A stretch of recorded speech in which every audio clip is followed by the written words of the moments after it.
That about does it. It's 1 o'clock. So I'm going to turn this over to Aaron and go ahead and let's get this thing started. Thank you. Okay. Okay, thanks, Dennis. Thanks, everybody, for joining us. Just some housekeeping things. Please make sure you log in as the name you registered as and use the email address that you registered with. I understand in order to rename yourself, you need to log out and log back in. If you're just calling in, please make sure you send an email to Dennis, dennis.roote at cde-pllc.com, so you make sure that we know who you are that's calling in. You will be kept muted and your video will not be shown the entire time during the presentation, including during Q&A. There will be an assessment of learning at the end of the presentation. We encourage you to enter your answers in the Q&A, your answers to the assessment of learning, and also any Q&A that comes up along the way. During the assessment of learning, we'd also encourage you, if we're intending to answer the same as somebody else answered, please use the like button or the up button so we don't have to clear so many answers away. Please use the chat at the bottom. That's intended to be used for Zoom-related questions like, am I logged in, stuff like that. You will get your PDH certificate. It will get an email about your PDH certificate. I don't have an exact time frame. If you have any further questions, you can certainly contact RES about that. So I'd like to introduce our presenter today, Jim Basile. He's a civil discipline leader at Clark-Patterson, and the title of his presentation is Plumbing Civil Coordination for Utility Design. Thank you. Thanks, Aaron. Again, Jim Basile with CPL. I'm happy to be here to put on this presentation of Plumbing Civil Coordination for Utility Design. Just before I get started, I just want to reach out or thank Jennifer Wengender again for helping with this presentation. She did a lot of work to help put this presentation together and consulted with me on the plumbing aspect of this, and for all the work that Jennifer does with RES. So reach out and just say thanks again. So let's get started. Some of the topics we're going to go through today.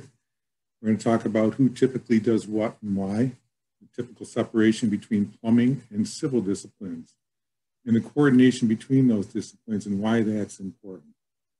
Okay. We're going to talk about specifications, coordination between plumbing and civil specifications. Codes, we'll go through some sample codes and talk about why they're important and the coordination there. And then we'll go through some specific examples on utilities.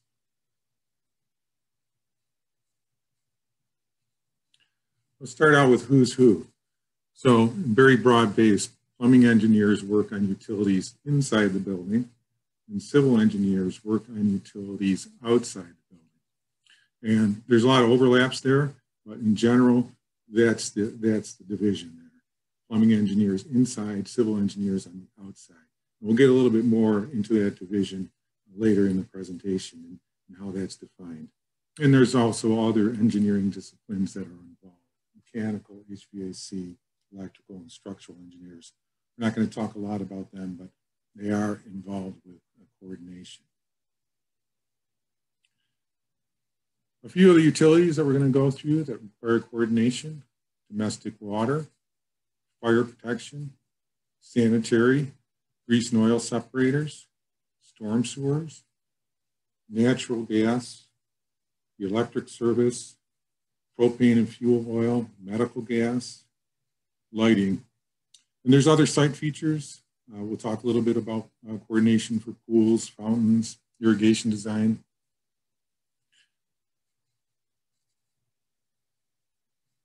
So here's where we want to start a project. This is a concept site plan with utilities shown. And this is where you want to start the coordination process. And so we're looking at this plan, and these are just kind of rough ideas. Now this might be a little bit more developed in concept, but the idea here is that we're sitting down, the civil and plumbing engineers, and we're thinking about things like the sanitary sewer, the location in the building, the elevation. Can we drain this by gravity? Do we need a lift station? Where are the connection points? Is there a downstream sewer analysis required for this connection? Who's doing what? Who's calculating the flows? Who's determining the capacity in the system? And who's determining the flow from the building? Same with storm. What are the inverts? We want to drain this by gravity. We don't want to necessarily drain it by a pump or a storm sewer. How are we setting this finished floor? What do we need to pick up inside the building for storm? Water's another big one for coordination. Do we need a loop system? If this is a hospital project, do we need a redundant system? If we need a redundant system, do we need 2 backflows? Do we need 2 meters? Where are they going to be located? Are they going to be outside or inside? So those are the kinds of things that are going through our minds. And this planning sketch is helping with that. Initially, we want to talk about these things, get them out there out front. We've got fuel tanks shown here. Typically, those are done by civil, at least on the site, but plumbing will take care of the piping. Coordination of where they're going, what are the loads? Oxygen tanks, same thing. Civil is going to site those, but plumbing is going to do the piping. Is there a grease trap? Is it going inside or outside? And then natural gas, generally done by plumbing, but it's got to be shown on the site plan. Where does that go? All these things are done early on with the utility planning sketch. We'll get back into a little bit more of this later in the presentation. So who normally takes care of what? Well, the big takeaway from this slide really is don't make any assumptions about who does what. Check all decisions with the team. You really don't want to make an independent decision that could affect the other discipline. So there is a typical division of scope, maybe an industry standard, we could call it. We'll go through these. Water, sanitary, and storm, 5 feet outside the building, designed by civil. Fire protection, 5 feet outside the building, civil. The plumbing engineer is involved with sizing.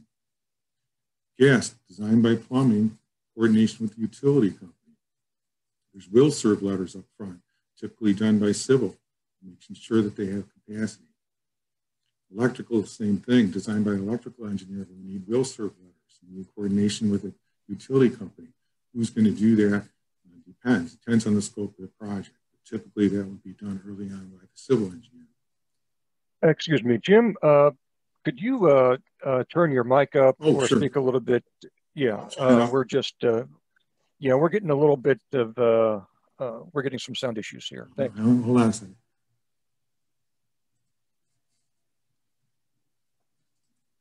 Is this any better? I think it is, yes. Okay. Thanks very much, Jim. I appreciate it. Sure, Dennis, no problem. So we've got a list of things here: fuel tanks, medical gas, grease and oil separators. Divisions, it will depend on the scope, but well, let's just go on. Let's go on. I kind of lost my spot there. Apologize. Let's go on to the next slide. So the question is, why is this designed sometimes by civil and sometimes by plumbing?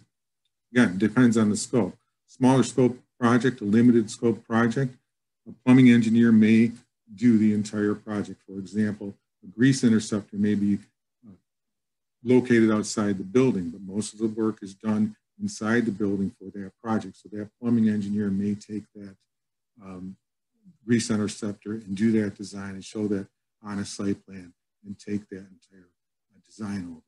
Natural gas is the same way. A plumbing engineer has all the building loads, but the main needs to be shown on the site plan. Plumbing engineer may do that entire project with just little minimal support from the site engineer. So it depends on the scope. There's other examples where a civil engineer might be doing a water main project for a site, and there's a backflow located inside the building. That's the only building work. A civil engineer may take care of the backflow. So we're going to talk a little bit now about specifications. We're going to get into specifications. And that's something I think that kind of gets left behind a lot, less left for maybe the later portion of the project. Doesn't get as much attention as maybe it should at sometimes. We'll go through this example. We'll talk a little bit about why it's important to have good communication on what's going on with your specifications. And we're talking about CSI Master Spec Building AE edition, which is a very popular edition I know out there. A lot of people are using that. I know there's other specs, but we're going to focus on the CSI Master Spec Building AE edition for this example. So plumbing in that CSI master spec is under division 21 and 22.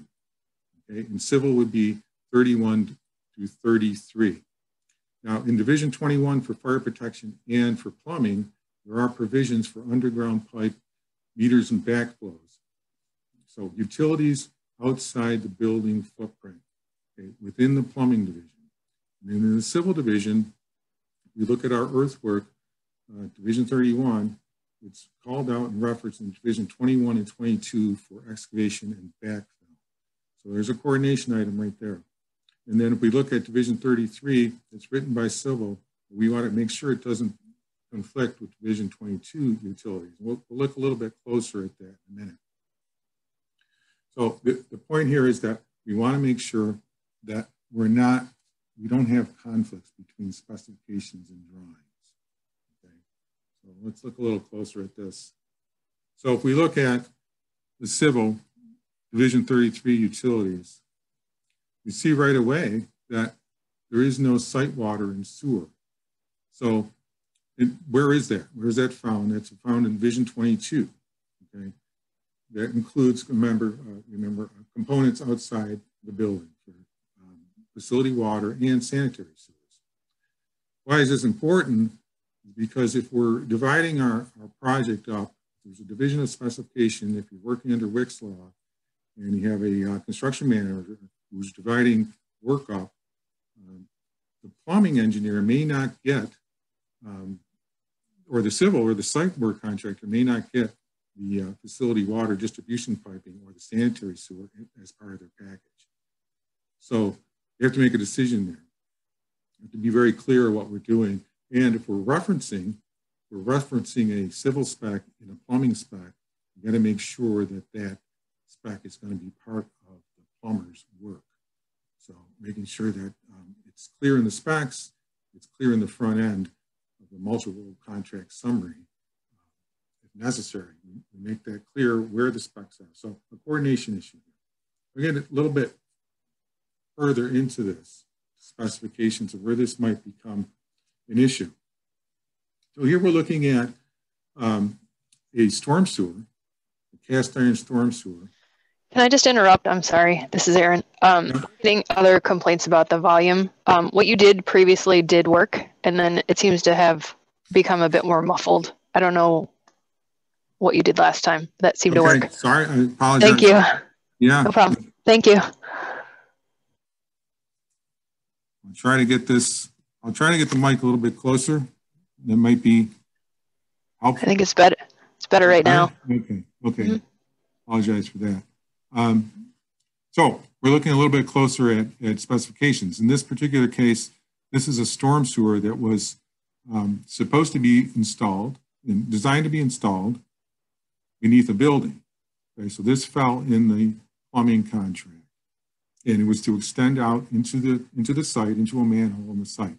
And the construction inspector on site was looking at this and saying, well, where is the bedding? There's a detail for bedding. Why isn't the bedding installed underneath the pipe? Well, the detail of the bedding was on the civil drawing. The plumber didn't have the detail. The plumber referred to the specification. The specification is under section 221413, storm drainage piping. And it says excavation and trenching and backfill are specified in 31200 earth moving. He didn't have access to that spec, so he defaulted to the piping installation portion of his spec, and he installed it in accordance with the cast iron soil pipe and fittings handbook, chapter 4, where it says the trench bottom should be stable enough to support the complete burial of the pipe. So he didn't see any need for bedding. So caused a little bit of confusion on site, caused a little bit of confusion with the owner, and it was solved. This issue was solved because that pipe has sagged, so he had to reinstall that pipe regardless. But this is an example where something may not be clear in the specification. So if we're referencing a specification, we need to make sure that that contractor has the right specification. If the intent was to have bedding under this, then it needs to be clear. So something to keep in mind. And this happens. This wasn't a real big issue, but something to keep in mind for coordination.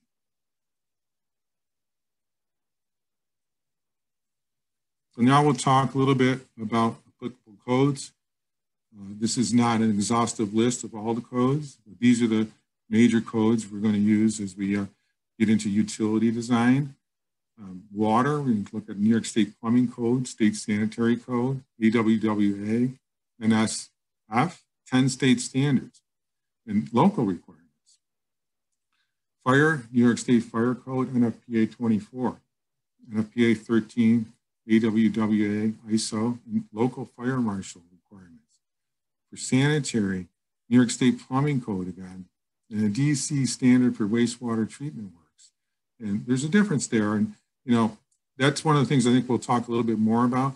But you have, fixture units for New York State Plumbing Code when we're determining plumbing flow rates. And then we have occupancy or use for DC standard wastewater treatment works. And sometimes those don't line up exactly. And when we use those is going to be depending on where we are in the project. We're starting out in the project and we're looking at estimating things. We might be using DEC wastewater treatment works for estimates. When we start to get into the actual project, we're looking at fixture units. We're going to make sure that those things are going to come close to being in alignment, that we're at the same flow rate or close to it. So conflicts in codes and regulations, that's really the point of this, is that we want to make sure that we're on the same page and that we're not specifying something that's going to be in conflict with the other discipline. The codes are in agreement. Storm, New York State Plumbing Code again, DC, DP, or SPEDIES or SWIP again. There could be some codes there, even local codes that could supersede some of the stormwater regulations. Natural gas is Natural Fuel Gas Code. Gas utility will have their own requirements. Propane is New York State Fuel Gas Code, NFPA 58. Fuel oil is New York State Fire Code, NFPA 30. Right. Medical gas and oxygen, if you're getting into that, NFPA 99 and NFPA 55, which gives us the separation issues, or requirements, not issues. Pools, if you're getting into pools, there's a lot to there. There's the building code, state sanitary code. And so again, the point here is conflicts in codes, regulations, or agency standards, or client standards. We're going to make sure that we're on the same page.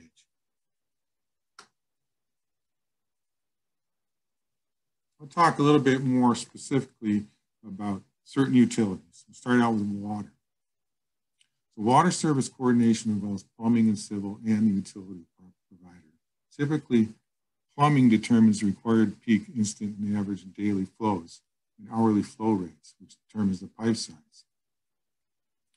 The plumbing needs to know the available flows and pressures for both domestic and fire protection design.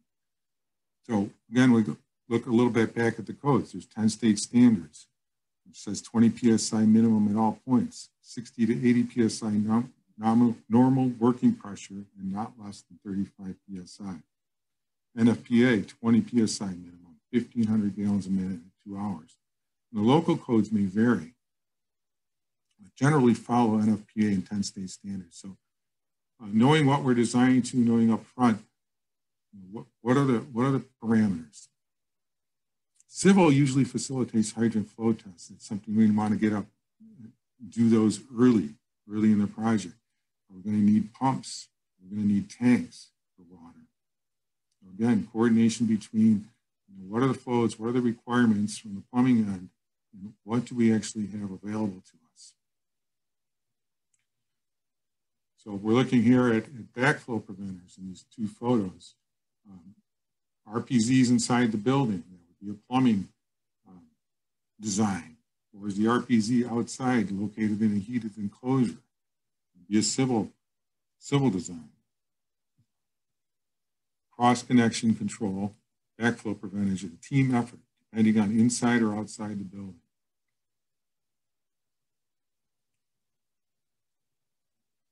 So well water and treatment pumps, we don't get into this too much, but when we do, there's a lot of coordination that's required.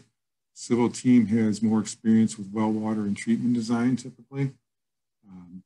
Equipment is often in the building, so it takes a lot of plumbing design, the interior. Coordination required would be The civil end, the drawdown test, or the water quality test initially, and then well pump and flows and pressures, all going to be determined by the plumbing engineer. There's coordination with the chlorination or the water quality treatment, atmospheric tanks. Booster pumps, are they required? So here we have a couple of photos here of a contact tank and then a domestic water treatment schematic. So again, a lot of things going on here with a well water and treatment and pump design. A lot of things to think about in coordination. And here's just some photos of a booster pump on the right-hand side and storage tank. Well.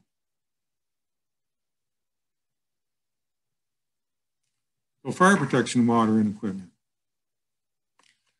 Civil coordination at these locations includes the proximity of the buildings to the fire hydrant.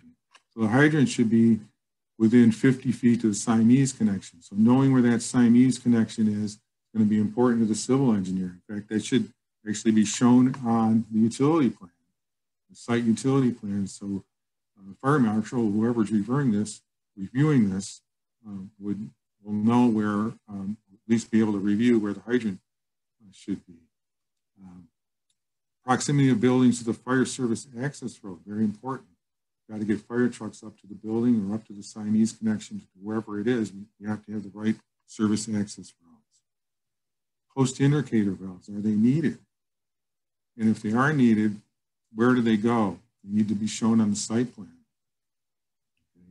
Those aren't shown, those aren't used very much anymore, but still projects are still using those in some cases.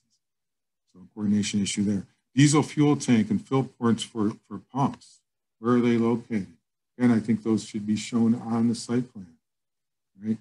So we know we have to get trucks up to those fill ports. What does the road look like? How do we get access to that?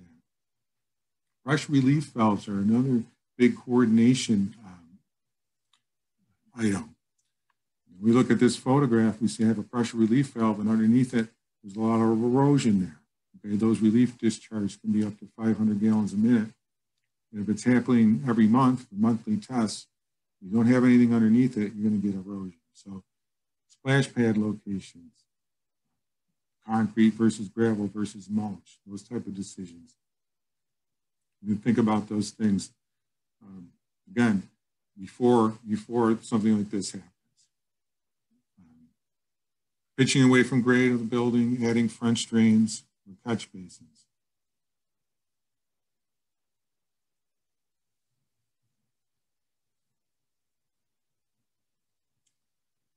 This is a fire protection pump house example. This doesn't happen very often, but when it does, again, coordination. This is where supplemental water supply via a reservoir or a well supply or a poor municipal supply would be required. So at the bottom of this page, on the left-hand side, you can see there's a site plan, the reservoir, and then on the right-hand side is the large fire pump room. So design of the pump house for M&E and civil would be water in and out, the power, the roof for the storm, the floor drainage if there's a sanitary, access and maintenance for fire, and access for fuel delivery, test header discharge again. So again, something to be thinking about as far as coordination. So sanitary. Plumbing determines the size of the main leaving the facility based on plumbing fixture unit calcs. Remember, we talked about DEC estimates for wastewater as well. So typically, civil will do the agency approvals, maybe filling out the seeker forms, or doing estimates early on to get approvals. And there may not be building fixture unit counts at that point. So they're using the DEC wastewater treatment standards for estimates to get the utility permits, and to make sure that those are agreeing, or at least we're talking to the plumbing engineer and we're saying, this is what we're estimating. What do you think? Does it make sense for the square footage of the building, or what you're planning for plumbing? There's DEC wastewater treatment guidelines, and there's 10 state standards. Sometimes those are used, and sometimes those can be a little bit conflicting. So again, communication, what are we using? Are we going to the state plumbing code? Are we going to use 10 state standards? Connections. Is it a municipal connection or is it on-site disposal? Either way, typically civil is taking care of that. Grease and oil separator sizing. There's some information in the DEC guidelines. There's some information in the plumbing code. Sometimes there's agency requirements, health department requirements. They're generally sized by plumbing, shown on the site plan by civil. If you have a removal and replacement, you may have contaminated soil. So the plumbing engineer is doing a replacement or removal of an oil tank and may need some support from civil for that contaminated soil specification. We're showing a lift station here on the left, and this is the oil separator on the right from the garage. More on sanitary. We talked a little bit about the fixture unit calculation, and that comes from the New York State Plumbing Code. The fixtures are from the floor plan, from the layout and the inverts. And when we're starting out, it's what is the invert we need? Where is the furthest point in the building we need to pick up sanitary? What's that invert? What assumptions do we make? We assume 2 feet of cover at the farthest location. What does that do to the manhole out on site? What assumptions do we make for the diameter of the pipe? Table 710.1 in the New York State Plumbing Code gives a guideline for slopes based on fixture units. We can assume 3-inch pipe and less is a 1/4 inch per foot for initial assumption. Assume pipes 4-inch and larger are 1/8 inch per foot, okay, for planning purposes. Sometimes we need to go back to the architect and say, where can we move the furthest plumbing fixture closer to the site discharge point if we can't get cover. So the question is, does the plumbing calculation drive the site manhole depth, or is it the other way around? It depends. There's a lot of things that go on here. There's the cover issue. You want to drain it by gravity. What's the finished floor elevation? A lot of things to think about early on. And if a pump is needed, should it be inside or out? And who picks the size and specifies? Things to be talking about early on in the project, coordination between plumbing and civil. Getting a little bit deeper into the code here, this is something that maybe gets missed or doesn't get thought about a lot, but there is a definition in the New York State Code for a building drain and a building sewer. So by my definition, or by what we've defined before, the 5 feet outside the building drain, it would be the plumber's responsibility. And that's the portion of the piping inside that extends to 30 inches in developed length of pipe beyond the exterior wall of the building, conveys drainage to the building sewer. So we said 5 feet is the typical separation, while the building code is saying 30 inches. Okay. And then what is the building sewer? Well, that would be under our definition, that would be under civil's responsibility, is the building sewer. And that's the part of the drainage system that extends from the end of the building drain and conveys the discharge to a public sewer, private sewer, individual sewer disposal system, or other point of disposal. Why is that important? Well, if we look at the table 710.1, they have pipe diameter and the maximum number of drainage fixture units and the slope. So if we look at an 8-inch pipe, for example, the minimum slope is a 16th inch per foot, or 0.52 for the building sewer. Well, the civil engineer may say, well, I base my design on velocity or 10 state standards where it says 0.4 is the minimum slope. Well, if they do that, they're in conflict with the state code. So there's something, we need a code interpretation there. What do we do there? We need a flatter slope. Do we default to the 10 state standards and say we can do that? So that's something to think about. Maybe that gets missed. Maybe civil engineers are not aware of what's in the plumbing code. So something to think about.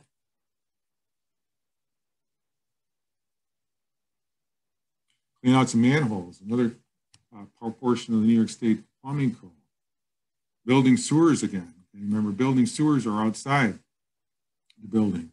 And the plumbing code here is talking about clean out spacing, not more than 100 feet.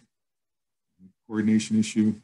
They need to be also located at the building drain and building sewer junction. So who's going to specify that? Is it the plumber or is it the civil engineer? Also, they talk about spacings of manholes in the plumbing code.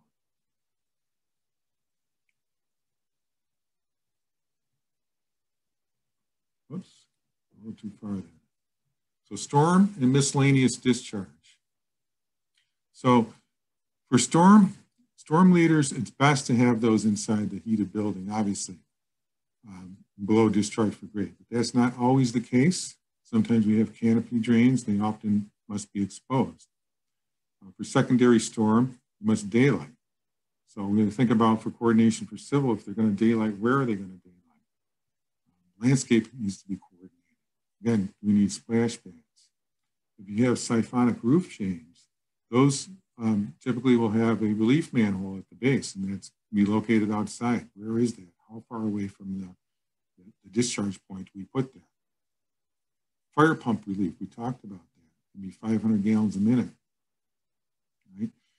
So civil coordination at these locations include pitching a grade away from the building, adding French drains, catch basins, gravel, and mulch.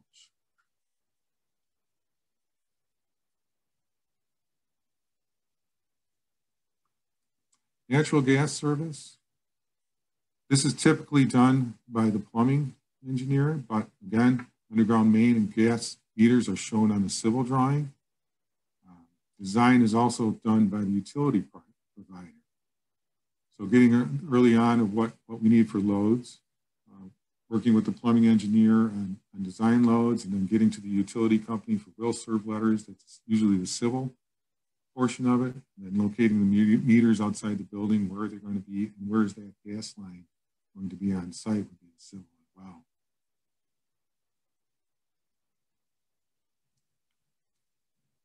So pools, splash pads, and fountains. There's not a lot of work. We don't do a lot of these, but when we do, there is a lot of design interface with other disciplines. Plumbing for pool water supply and pipe filtration equipment. Architectural for the pool layout, egress, there's structural concrete. There's electrical for power and lighting. And then there's civil for the deck pitching, to grade, fence, landscaping, storm, and sanitary disposal.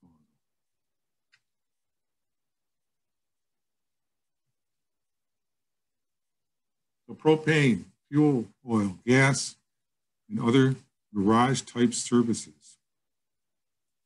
Distance to the property lines, all governed by the code. Okay? Utilities and storm catch basins are by civil. We need drainage. Distance to the building, again, a code issue. And equipment that uses fuel, boilers and generators located closest practical to the boiler room. They need to be shown in the site plan.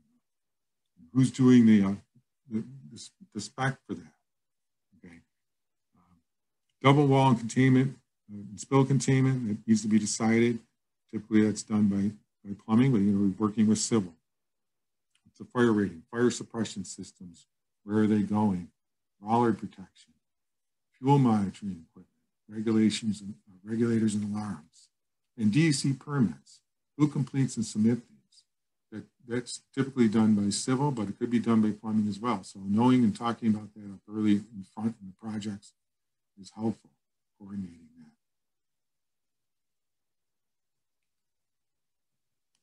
Here's a bulk oxygen tank with pad and fence example. The NFPA 55 will give us the clearances we need. For civil, you're going to need a pad, fence.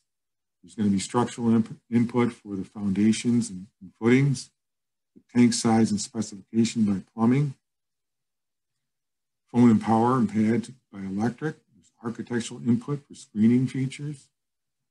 It needs to be coordinated with the oxygen vendor for site delivery, driveway width, and the ability to handle the load of the truck.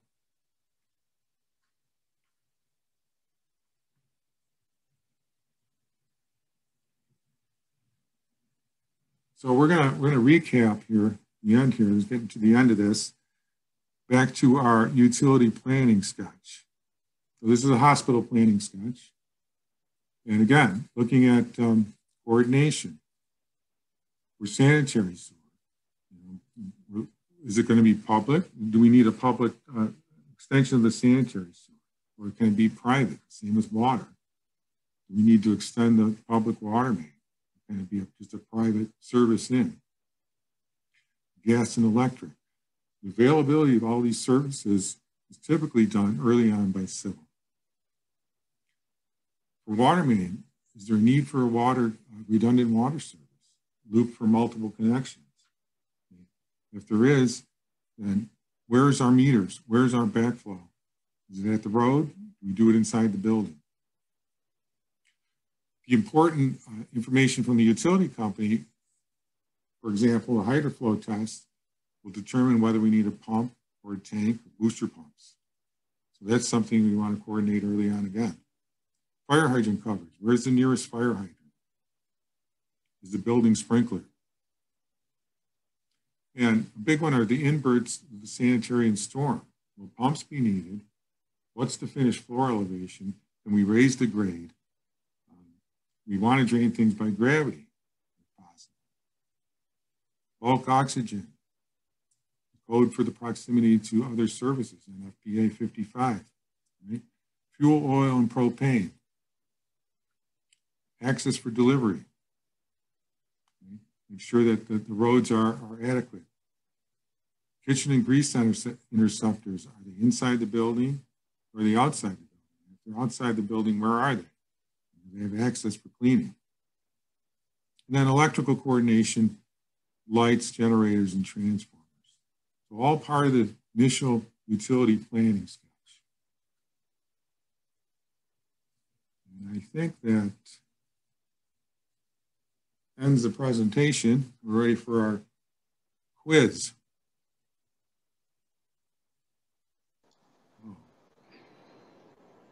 First question, where is the typical division between plumbing and civil for work outside the building footprint? 5 feet.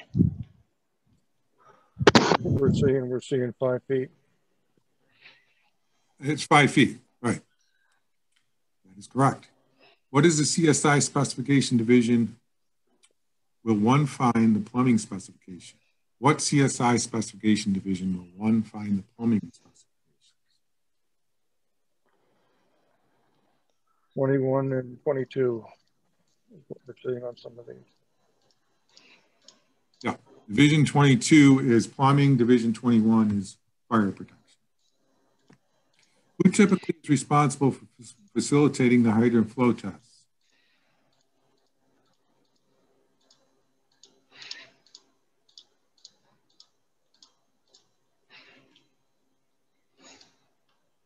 Looks like the civils.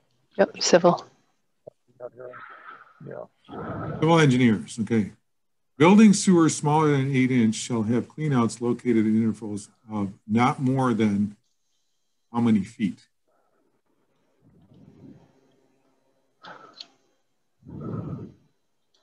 Looks like 22. Am I reading that right one? Oh, 100. Somebody else answered 75. It's 100 feet, yep. Standard governs the separation distance between bulk oxygen systems and exposures.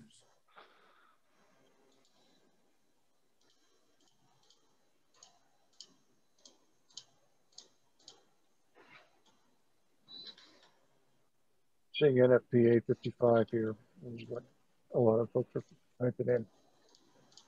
NFPA 55. That's it. It's complete. Happy to answer any questions.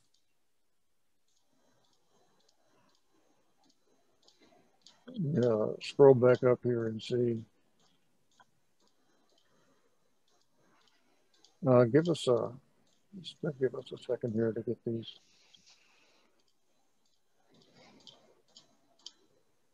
Q&A's cleared out.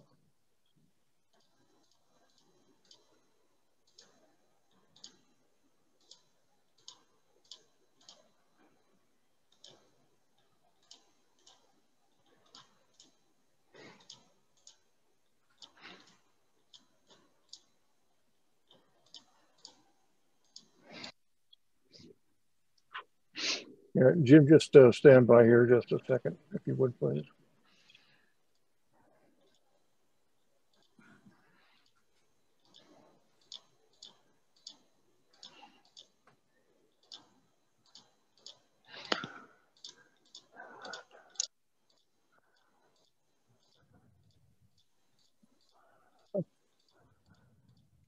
Jim, I see a question here. Did you mention a containment requirement for propane? I did not, no. What's the question? Yeah, that is it. Okay. Is there a containment requirement for propane? Not as far as I'm aware. I can look into it. I don't think so. I don't think so. Amen. Ted Sherwood replied no. No. Yeah, I didn't think so. Oops. I lost my screen here. Another question there is, are you still using asbestos? Am I still using asbestos? Are we specifying asbestos? I'm not. I'm not sure what that would be for. Pipe, asbestos pipe. I'm not. No. So the answer is no. Another question is, what are your thoughts on cutting and patching requirements and responsibilities between GC, PC, and HVAC primes? Well, my feeling is it should be called out on the drawings. It should be specified on the drawing. The GC, I think, would be, my thought is it would probably fall under the GC. I guess that could be debated. But yeah. Okay. Another question was, when does the architectural firm consult with and coordinate with the individual utilities for suitability of their proposed design? Okay, so when does the... Well, I would say as soon as, as early on as where it makes sense, as soon as possible. The architect firm can coordinate with individual utilities for suitability of their proposed design. Well, again, if the architect is going to take the responsibility for that, in the presentation, I was focused on the civil and plumbing taking the responsibility of that coordination. But that coordination should happen as early as possible. As soon as we have located the site and we know what kind of building we're going to put on that site, the footprint of that building and the use, we should start that coordination.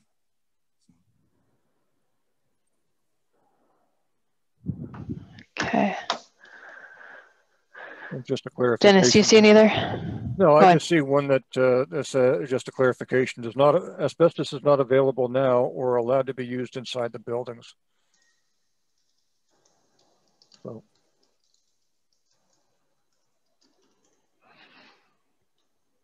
Okay. I think that pretty much, are there any other questions?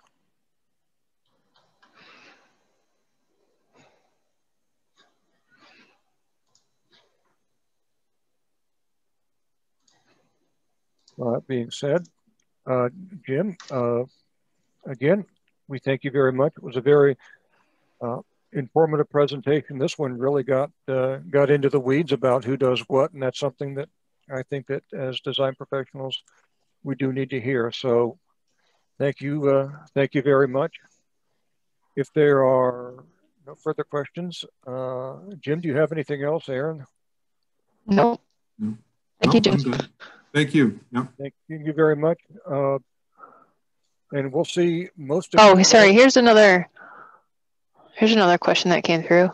Oh, I'm sorry, should yes. the owner's facility managers be an important part of communication with the civil plumbing engineer? Absolutely. Absolutely. Yeah. That's a great question. Yep.